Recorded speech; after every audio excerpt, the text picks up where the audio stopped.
Hello friends, welcome to this video. In this video, we'll see the features of C program. In earlier video, we had already discussed what is a C. So let's start with the features. First one is a structured language.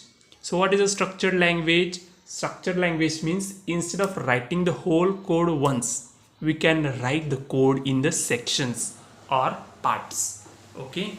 So that part or section is called as a functions. Okay, so instead of writing the whole code at once, we can write the code in a functions or parts. So these parts are called as functions. This part are called as function. So this is a structured programming language. C is a structured language. Next one is a general purpose language. So what is a general purpose language? It makes ideal language for system programming. What is system programming? Means we can use in embedded system. Embedded system is the interconnection of an hardware and a software. In embedded system, we can use a C. So embedded system like a rainforest fire detection, in hardware type we can use the C. We can use in application purpose, but we cannot make the application, okay, that much high you want. We can just create a simple applications. Okay, so it also can be used with business and scientific applications. So business and scientific applications are related with the embedded system or system programming. Okay, ANSI. ANSI means American National Standard Institute. ANSI means American National Standard Institute.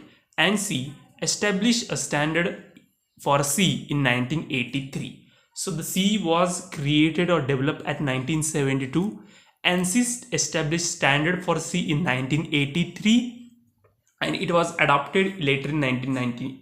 Means these standards were adopted in the year 1990. So this is a general purpose language. Next is portability. I already discussed portability is. What portability is? So portability means we can write the C language in one laptop or computer and we can execute in another laptop or computer without any modification, or we can do modification. So this is a portability. Next, code reusability and ability to customize and extend. Means a programmer can easily create his own function. So what? So a programmer who writes the code, he can create his own function. So this is a customizable. So ability to customize.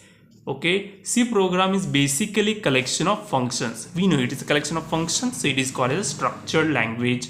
So next, the functions are supported by C libraries, obviously. So there are some functions that are supported by libraries. Okay, or we can create that our own functions and we can call that functions whenever you want, how many type we want. Okay, so this is the code reusability. So this is also code reusability. Next we will discuss last feature. The main feature is limited number of keywords. So there are limited keywords. So there are only 32 keywords available in the C programming. So this programming language is very small and simple as compared to another programming language. Okay, the first language you are going to learn, that is a C. Why? Because it is simple and easy to understand. 27 keywords are given by Richie. Who is Richie? A developer of a C language. So how many keywords are given by Richie? 27. And out of that 32, 5 were added by ANSI. What is ANSI? American National Standard Institute. Okay, so these are the features of C programming. In next video, we'll discuss a C programming structure. Thank you.